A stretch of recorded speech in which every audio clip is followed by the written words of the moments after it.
하나님 말씀은 사무엘상 8장 1절입니다. 사무엘상 8장 1절.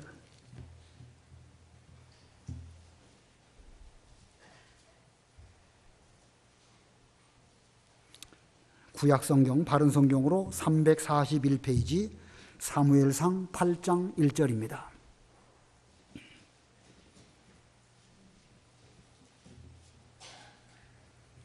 봉독하겠습니다.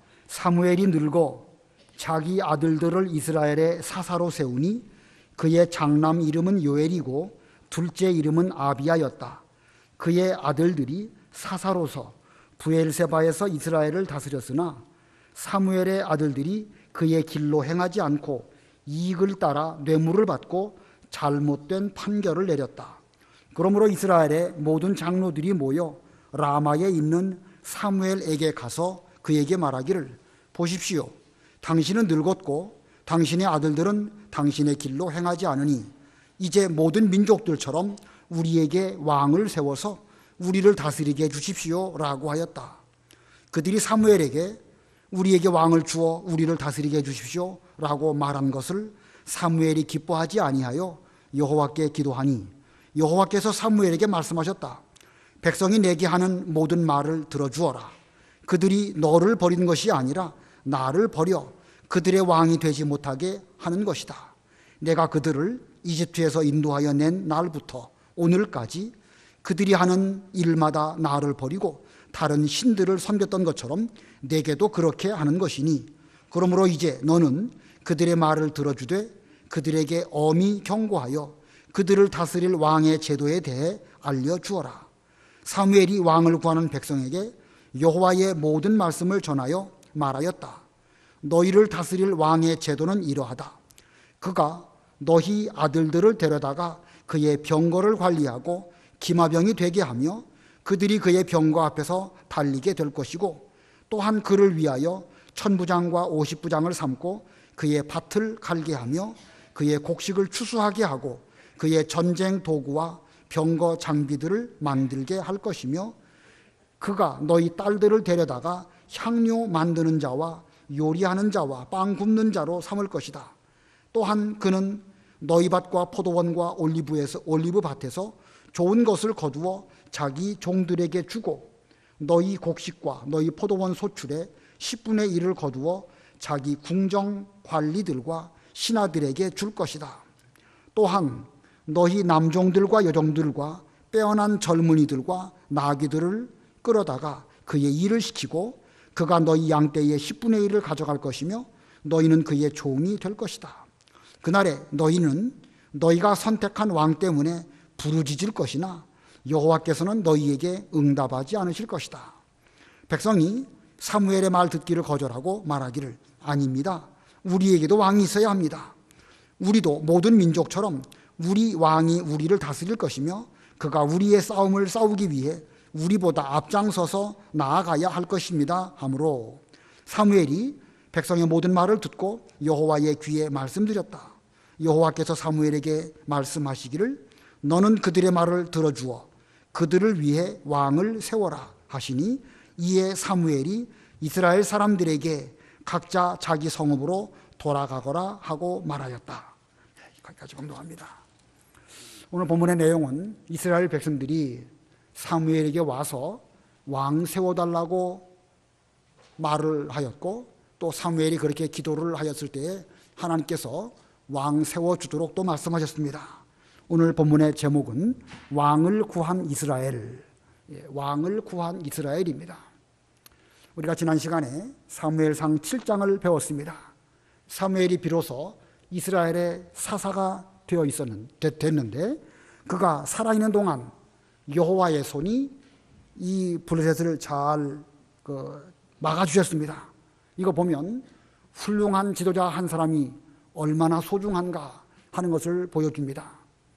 그 이전, 사무엘 이전에 엘리가 이스라엘의 사사였고 엘리의 아들들이 잘못 정치를 함으로 나라가 다 무너지고 여러 가지 어려운 가운데 있었는데 이 올바른 하나님의 종 사무엘이 이스라엘의 사사가 되어서 다스리니까 그 무너져가는 이스라엘을 똑바로 세우고 또 미스바에 모이게 하여서 신앙적으로 개혁을 하니까 하나님께서 함께 하셨고 또 블레셋도 다 물리치는 그런 능력을 베풀어 주셨습니다. 이 사무엘은 평생 늙기까지 이스라엘을 그 사사로서 잘 다스렸습니다. 그러다가 이제 8장에 들어와서 이스라엘 백성들이 이 왕을 구하게 됩니다. 이 시점까지 이스라엘은 왕이 없었죠. 이스라엘의 역사를 거슬러 올라가면 아브라함, 이삭, 야곱, 요셉, 훌륭한 족장들을 중심으로 그 히브리 민족을 잘 다스리다가 이제 출애굽함으로 엄청나게 큰 민족이 되었고 나라가 되었습니다. 나라의 이름을 이스라엘이라고 불려지게 되었는데 그래도 왕은 없었어요. 모세가 다스리고 여호수아가 다스리고 여호수아 이후에 여러 사사들을 세워서 그 이스라엘 나라를 다스렸지만 그때까지 거의 1000년 내려오면서 왕이 없었습니다. 이것은 이스라엘이라고 하는 그 민족은 아주 특별한 민족으로 하나님께서 직접 다스리시는 그런 신정 국가라는 사실을 이 구약의 역사가 우리들에게 보여줍니다. 하나님께서 직접 세우신 종들을 통하여 직접 다스리시는 그런 나라다라는 뜻으로 신정 국가였습니다. 그러다가 이제 이 본문 8장에 이르러서 왕을 세워달라고 그들이 요구를 합니다. 이 사무엘상 8장에 있는 말씀이긴 하지만 이스라엘 전 역사를 놓고 볼 때에 이 8장의 사건은 이 구약의 이스라엘 역사에 상당히 중요한 전환점이 되는 이런 시기였습니다. 그래서 오늘 본문을 통해서 이 왕을 구하게 된 그 내용에 대해서 살펴보려고 합니다. 세 가지 대지로 말씀을 드리는데 첫 번째는요, 왕을 구한 동기입니다. 왕을 구한 동기, 어떤 그 배경 속에서 이스라엘 백성들이 사무엘을 통하여 왕을 구했는가. 본문 1절, 2절 읽어보세요.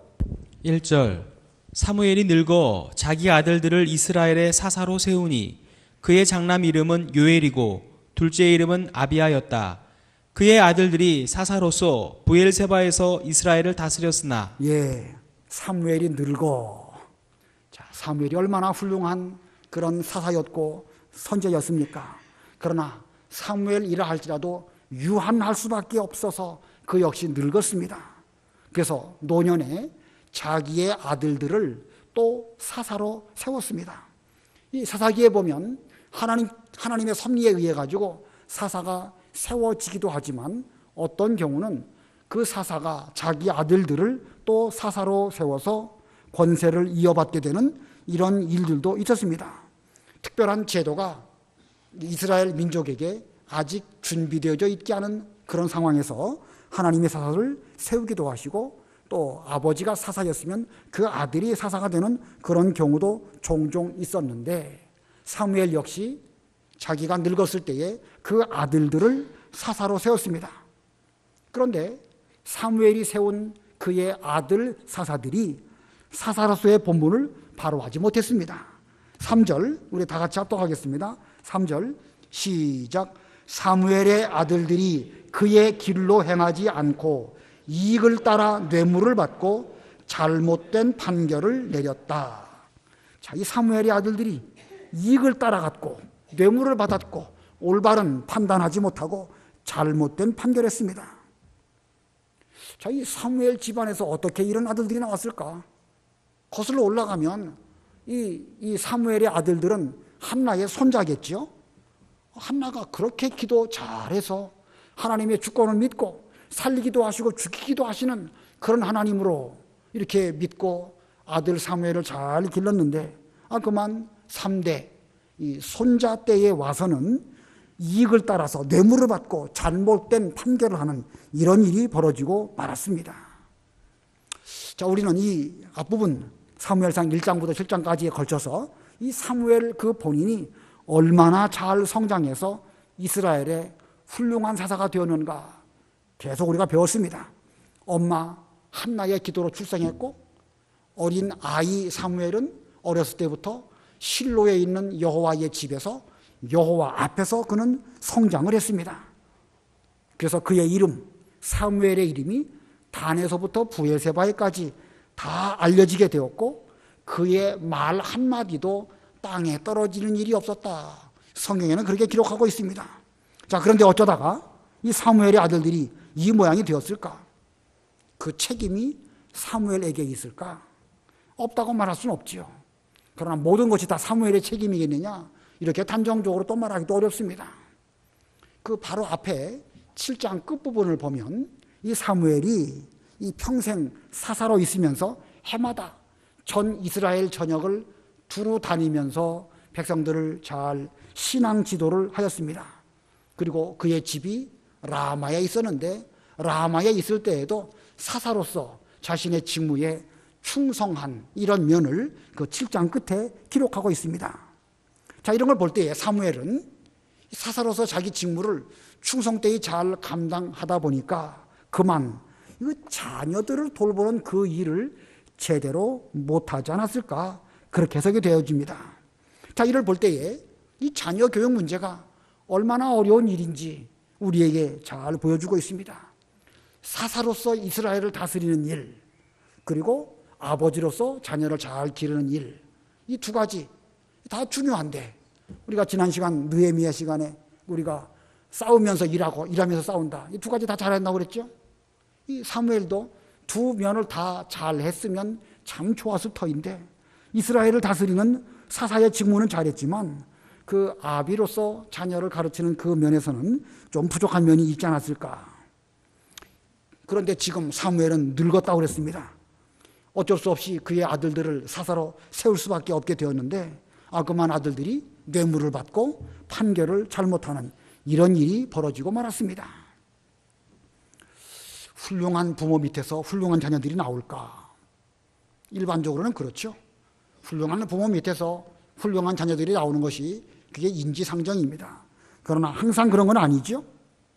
좋은 환경에서 좋은 자녀가 태어날까? 물론 일반적으로 그렇습니다만은 항상 그런 것은 아닙니다. 자녀 교육만큼은 무슨 물건을 만든다든지 무슨 사물을 어떻게 우리가 한다든지 그런 일들은 좋은 공장, 좋은 기술에서 좋은 물건 나오는 것은 그건 당연한 것입니다. 그러나 자녀 교육만큼은 그렇지 않은 경우가 허다한 것을 성경은 우리들에게 보여주고 있습니다. 다윗이 얼마나 훌륭한 사람입니까?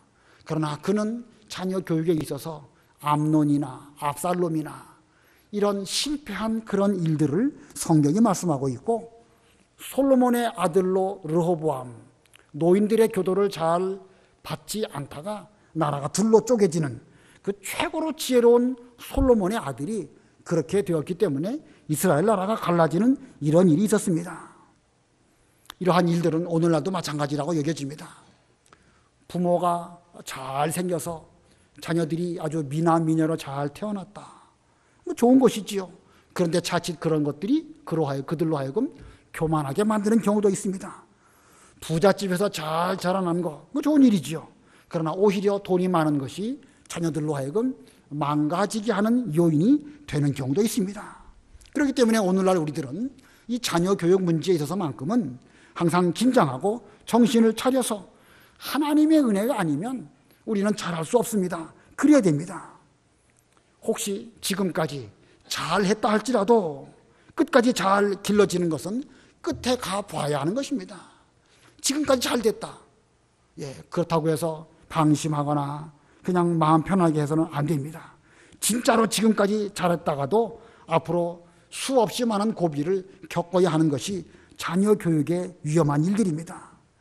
아무튼 중요한 것은요, 이 사무엘이 어렸을 때의 경우든지 이런 걸 볼 때에 중요한 것은 어렸을 때의 신앙적인 기본을 잘 닦아주고 하나님과 관계를 맺게 해주는 그것이야말로 최고로 중요한 것입니다. 예를 들면 요셉 같은 경우, 그 야곱의 아들 요셉, 그 어렸을 때 계시를 보고 꿈 가운데에서 여러 가지 12별 이런 거 보았죠. 그러다가 그만 형들의 그 모함으로 애굽의 종으로 팔려가게 되었는데, 그는 어려서 신앙생활을 잘 배운 그것이 기본이 되어서 종살이하는 가운데서도 진실했고 또 끝까지 깨끗을 잘 유지한 이런 사람이 되었습니다. 다니엘 같은 경우도 바벨론의 포로가 되어가지고 잡혀갔습니다. 이방 나라에 가가지고 마음대로 한다고 한들 누가 그를 간섭하거나 무슨 율법을 가지고 말할 사람이 아무도 없는데 그러한 가운데서도 자신의 몸을 더럽히지 않으려고 뜻을 정했을 때에, 그리고 뜻을 정한 것을 이루기 위해서 환관장에게나 감독에게 잘 말해서 이 채소만 먹어도 얼굴이 윤택하게 될 것이라는 그 믿음이 있었기 때문에 하나님께서 그 믿음대로 그를 잘 붙들어 주셨습니다. 그래서 점점 하나님의 은혜로 그는 앞길이 열려지게 되는 그런 길을 걸어갔습니다. 이와 같이 어렸을 때의 신앙 교육이 중요하고, 부모가 떠나간 뒤에도 하나님과의 관계가 잘 맺어지게 되면 하나님께서 지켜주시는 것입니다. 그러나 우리가 이런 면을 생각해 볼 때에 한 가지 제가 부탁드리고 싶은 것은요, 교육 자체가 목적이 되어서는 안 됩니다. 교육 중요하지요. 저도 교육을 중요하게 여기고 또 교회 교육도 중요하게 여기고 모든 학부모들이 다 교육을 중요하게 여기는데, 개중에 보면 하나님 섬기는 신앙보다 교육 자체, 무슨 학습, 공부 이런 것을 중요하게 여기면서 이 신앙생활은 그것보다는 그 다음 순번으로 놓는 그런 부모들 종종 보게 됩니다. 심지어 교회의 요조를 외워가든지 주일학교를 가든지 여러 가지 중고등부에서 활동하는 것을 단지 어떤 이 신앙, 하나님을 만나는 것을 목적으로 한 것이 아니라 무슨 교육이나 인성교육이나 이런 데 목적을 두면서 교회 교육을 생각하는 사람들이 의외로 많이 있습니다. 그거 바람직하지도 않거니와 목적 자체가 잘못됐기 때문에 나중에 가면은요, 좀 죄송하지만 큰 코 닥치는 그런 일도 있을 것입니다. 아무튼 중요한 것은요, 환경의 문제가 아니고 하나님을 알고 하나님을 의지하는 것을 잘 가르치는 것, 그게 그만큼 중요하다는 거예요. 그러나 제가 드린 이 말씀도 어디까지나 성경적인 이론이고 신앙적인 이론일 뿐입니다. 제가 뭐 이렇게 말씀을 드리지만 저도 그 면에 대해서는 장담할 수도 없고 전문가도 아닙니다. 분명 사무엘도 우리보다 훌륭한 그런 인물이었지만 현실적인 문제에 있어서만큼은 실패했습니다. 여기서 우리는 인간의 한계를 발견하게 됩니다. 그는 늙었다고 그랬죠. 늙었으니까 다시 한번 그 아이들을 옛날로 돌아가서 가르치려고 해도 더 이상 그에게도 시간이 없고 시간은 거꾸로 돌릴 수 없습니다. 우리 인생에 있어서는 이런 한계도 있고 인간의 한계도 있고 또 교육이라는 것도 잘하려고 하지만 그 한계가 있음을 이 성경은 우리들에게 보여주고 있습니다. 자, 이렇게 사무엘이 어려운 가운데 봉착하게 되었을 때에 이스라엘 백성들이 요구를 합니다. 보면 4절 5절 읽어보세요. 4절 그러므로 이스라엘의 모든 장로들이 모여 라마에 있는 사무엘에게 가서 그에게 말하기를 보십시오. 당신은 늙었고 당신의 아들들은 당신의 길로 행하지 않으니 이제 모든 민족들처럼 우리에게 왕을 세워서 우리를 다스리게 해 주십시오라고 하였다. 예, 당신은 늙었고 당신의 아들들은 당신의 길로 행하지 않으니 우리에게 왕을 세워 주십시오. 자, 이런 말을 사무엘이 들었을 때 마음이 어땠을까요? 당신 늙었습니다. 이제 당신은 더 이상 우리를 다스릴 힘도 없으실 뿐 아니라 당신의 아들들 하는 꼴을 보십시오. 당신의 아들들이 앞으로 우리나라를 잘 다스릴 수 있겠습니까?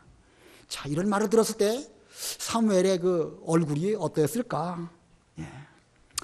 자, 이렇게 지금 이 인간의 그 한계가 여기에서 드러나고 있습니다. 뭐 사무엘이 잘못했다고 말하기는 어려워요.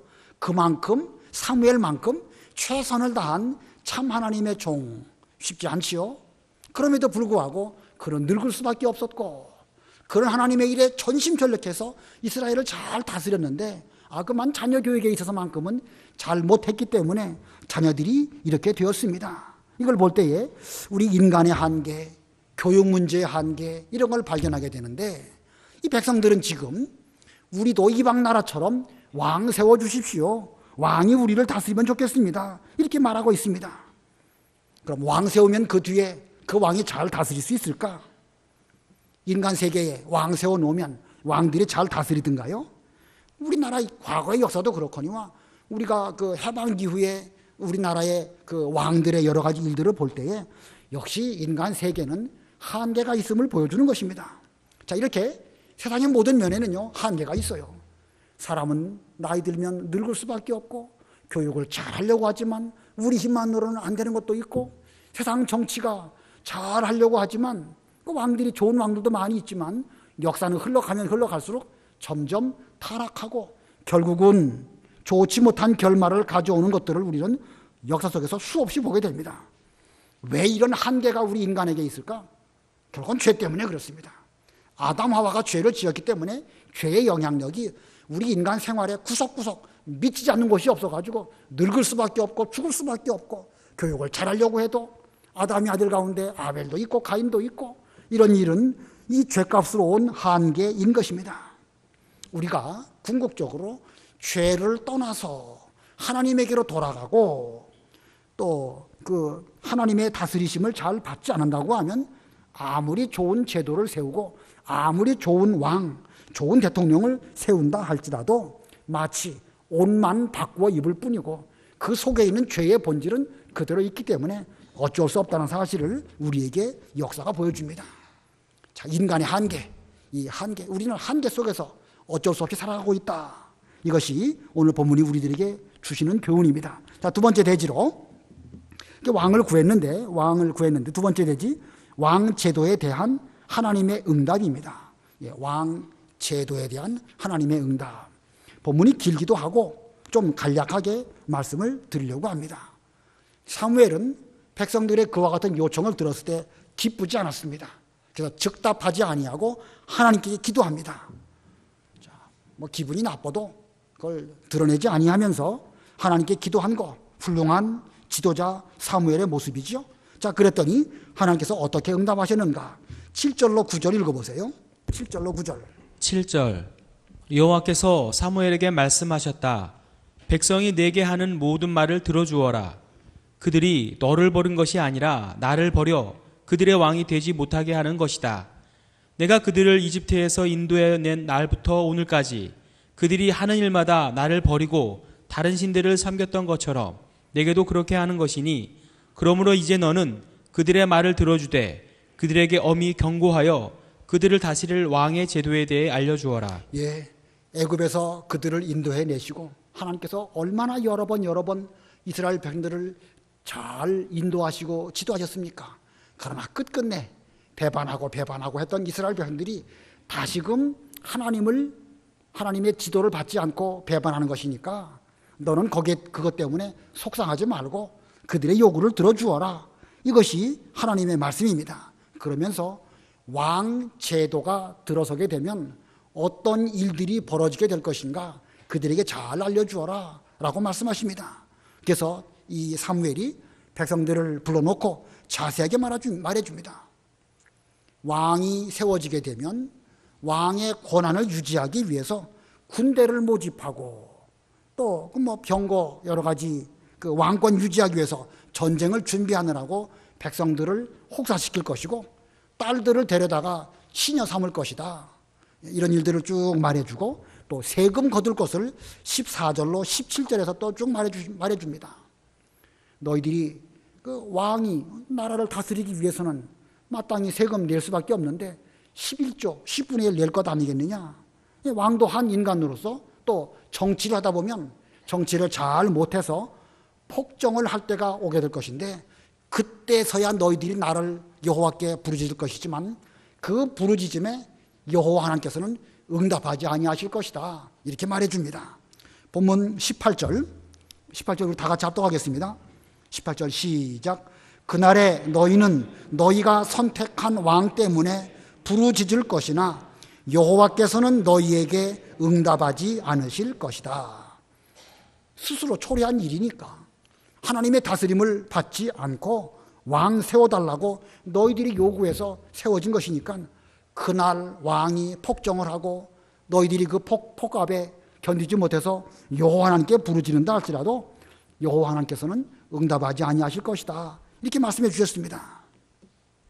자, 지금 이 간단하게 하나님께서 사무엘을 통하여 왕을 구한 이스라엘 백성들에게 해준 이 말, 이것이 바로 구약 전 이스라엘 왕 제도의 역사입니다. 이스라엘 백성들의 요구대로 왕을 세웠습니다. 그러나 그 결과가 무엇이지요? 이스라엘 역사의 결과가 무엇입니까? 구약 역사의 끝이 무엇인가?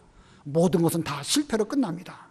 나라는 망하고 식민지가 되어지고 왕 계통도 끊어지게 되고 이스라엘 백성들이 기도하고 하나님의 응답을 구했어도 400년 동안이나 하나님께서는 침묵하시면서 응답하시지 않았습니다. 자, 이것이 구약 역사의 끝입니다. 이걸 볼 때에 결국은 하나님의 다스림을 받지 않고 인간의 여러 가지 제도를 통해 가지고 뭔가 인간적인 방법으로 해보려고 했지만 결국은 그것은 실패로 끝났다라는 것을 구약 역사가 우리에게 보여주는 것입니다. 자, 세 번째 대지 하나님께서 왕 제도를 허락하심. 세 번째는 하나님께서 왕 제도를 허락하셨습니다. 이 사무엘이 왕 제도의 그 폐해를 잘 말해 주었지만 백성들은 끝까지 듣지 않고 왕을 요구합니다. 19절 20절 읽어보세요. 19절 백성이 사무엘의 말 듣기를 거절하고 말하기를 아닙니다. 우리에게도 왕이 있어야 합니다. 우리도 모든 민족처럼 우리 왕이 우리를 다스릴 것이며 그가 우리의 싸움을 싸우기 위해 우리보다 앞장서서 나아가야 할 것입니다 하므로. 백성들의 말이 지금 마음이 사무엘이 말해주는 그 말, 곧 하나님 말씀인데 그게 귀에 들어오지 않는 거예요. 군대를 모집하면 너희들이 다 군대 나가야 되고 딸들은 다 징발돼야 되는 것이고 세금 내야 되는 것이고 왕이 폭정을 해도 너희들은 그때 부르짖어 듣지 않을 것이다. 이렇게 현실감 있게 말씀해 주셨어도 그들의 마음이 왕을 세워야 되겠다라고 하는 쪽에 가 있으니까 아무리 말해줘도 그들은 그 말을 듣지 않습니다. 여기 그들은 뭐라고 말했냐면 왕을 세운다고 하면 왕이 우리를 위해서 싸워줄 것이고 우리보다 앞서갈 것이고 우리를 잘 지도해 줄 것이니까 그래도 왕 세워주십시오. 좀 때를 쓰고 있습니다. 실제로 왕 세우면 왕이 백성들을 잘 섬기고 앞서가면서 지도해주고 원수를 물리쳐주고 그럴 수 있을까? 물론 그럴 때도 있겠죠. 훌륭한 왕들도 물론 역사적으로 있으니까 그럴 수도 있겠죠. 그러나 왕이라고 해서 전능자가 아닙니다. 부패성을 가진 하나의 인간일 수밖에 없고 한계 상황에 봉착하게 되면 그 왕도 결국은 별 수 없습니다. 그러나 백성들은 지금 자신들의 생각이 거기가 있으니까 해달라는 거예요. 때를 쓰는 것입니다. 자, 그랬을 때 하나님께서 뭐라고 응답하셨는가? 21절, 22절 우리 다 같이 합독하겠습니다. 21절, 22절 시작. 사무엘이 백성의 모든 말을 듣고 여호와의 귀에 말씀드렸다. 여호와께서 사무엘에게 말씀하시기를 너는 그들의 말을 들어주어 그들을 위해 왕을 세워라 하시니 이에 사무엘이 이스라엘 사람들에게 각자 자기 성읍으로 돌아가거라 하고 말하였다. 자, 이 왕 세우는 것을 하나님께서 허락해 주신 것으로 응답하시고 사무엘로 그렇게 하라고 하셨습니다.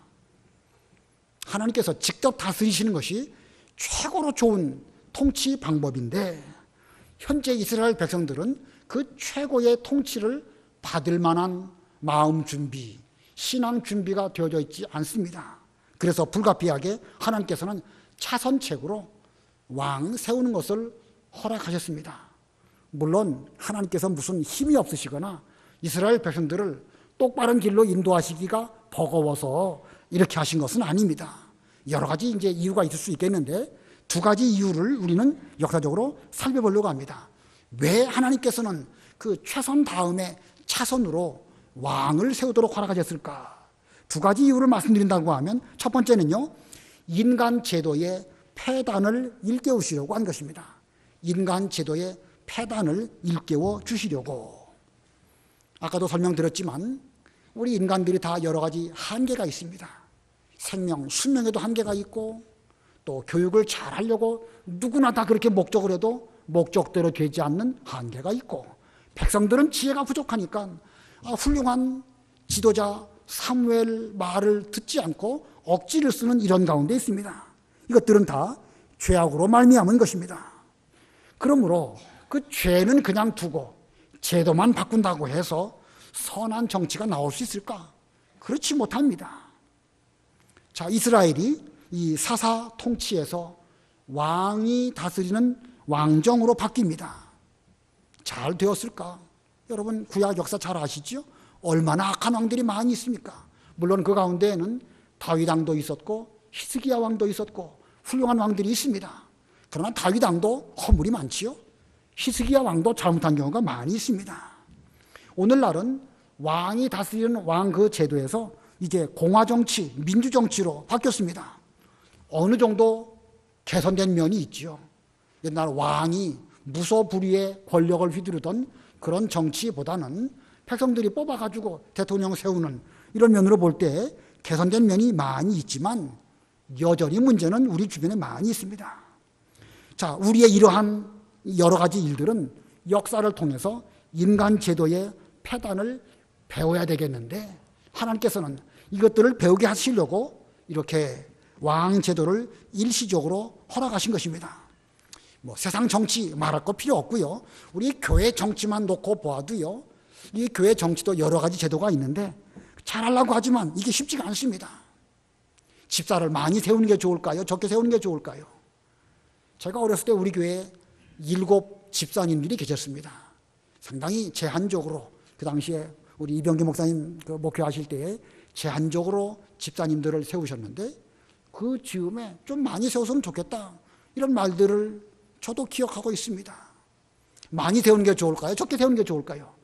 그거나의 사실은요. 따지고 보면 적게 세우면 적게 세운 대로 좋은 면이 있고 많이 세우면 많이 세운 대로 좋은 면이 있지만 분명 부작용이 있는 것입니다.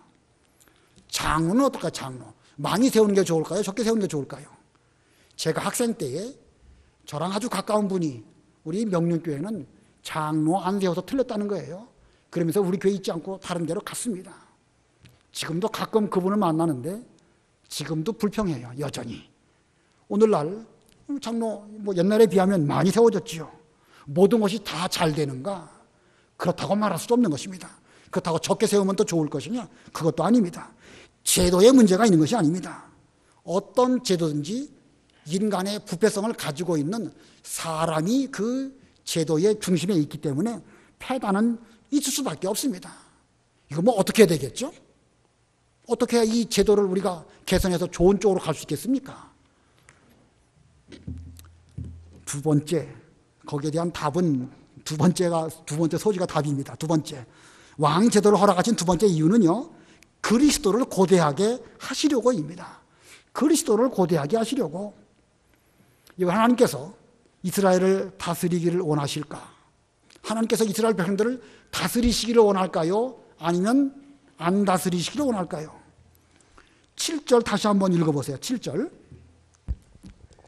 여호와께서 사무엘에게 말씀하셨다.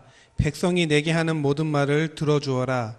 그들이 너를 버리는 것이 아니라 나를 버려 그들의 왕이 되지 못하게 하는 것이다. 예, 백성들이 왕 세워달라고 요청할 때에 하나님께서 사무엘에게 하신 말씀입니다. 말 들어주라는 거예요. 그들이 너를 버린 것이 아니라 여호와 하나님 나를 버려 그들의 왕이 되지 못하게 하는 것이다. 자, 하나님의 말씀인데 이 하나님의 말씀 가운데에서 하나님께서는 이스라엘을 다스리시기를 원하셔서 이런 말씀하신 것일까요? 아니면 다스리기 싫어서 이런 말씀하신 걸까요? 여러분이 하나님이시라고 하면 어떻게 하시겠습니까?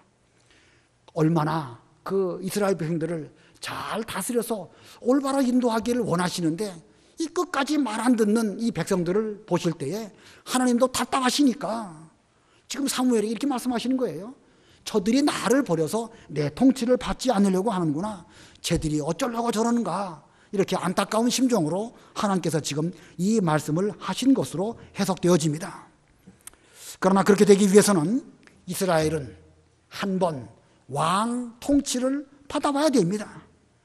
그 왕 통치를 받아보고 나서야 비로소 어떤 사람이 왕이 된들 이 나라를 제대로 지도할 수는 없구나. 이걸 깨닫게 되어질 수밖에 없기 때문에 그런 거예요. 신약시대에 교회가 지상에서 여러 정치 제도를 가지고 교회를 우리가 목회를 하고 있습니다. 우리 명륜교회는 장로교니까 장로 정치를 하고, 감리교회는 감독 정치를 하고, 침례교회는 회중 정치를 합니다. 어느 정치가 옳을까? 다 자기들 나름대로 성경에 근거해서 그 정치 제도를 취하고 있지만, 그러나 어느 것이든지 거기에는 다 문제가 있을 수밖에 없고, 우리 인간들은 그런 여러 가지 일들을 겪어봐야 되는 거예요. 겪어보는 가운데에서 인간은 별 수 없다. 만왕의 왕이신 예수님이 오셔가지고 우리를 다스리지 아니하시면 방법이 없다. 근데 구약 역사가 우리에게 그걸 보여주는 거 아니겠습니까?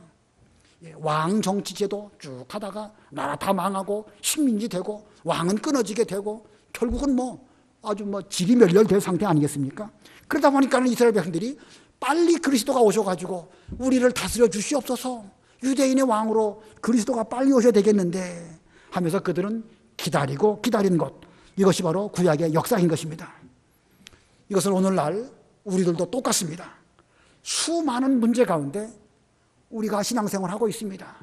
우리가 다 은혜 받기를 원하고 하나님의 통치를 잘 받기를 원하지만 우리들이 세워놓은 여러 가지 제도, 질서, 그 제도와 질서가 중요하긴 합니다. 제도와 질서가 중요하지만 그거 잘한다고 해서 교회가 반드시 은혜롭게 되는가? 반드시 그것도 아닌 것 같아요. 아무튼 참 어려운 가운데 어렵게 이 하나님의 교회가 지상에 있는 동안에는 많은 문제들을 헤쳐나가면서 한 걸음 한 걸음 앞으로 나아가고 있습니다.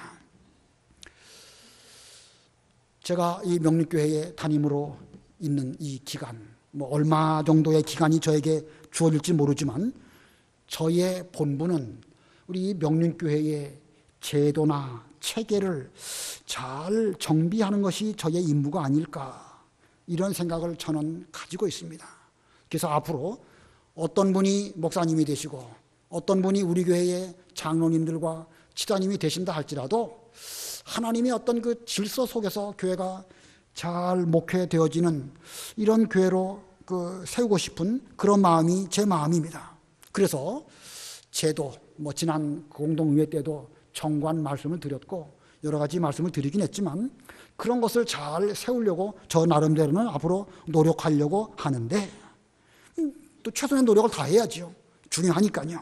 그러나 이런 성경을 볼 때에 제도가 중요하긴 중요하지만 결국은 우리 사람들이 얼마나 믿음을 가지고 하나님 의지하고 말씀에 순종하고 기도하고 하나님의 명령을 철저하게 잘 순종하느냐, 그게 안 되고서는 별하별 제도를 잘 만든다 할지라도 소용없는 것입니다.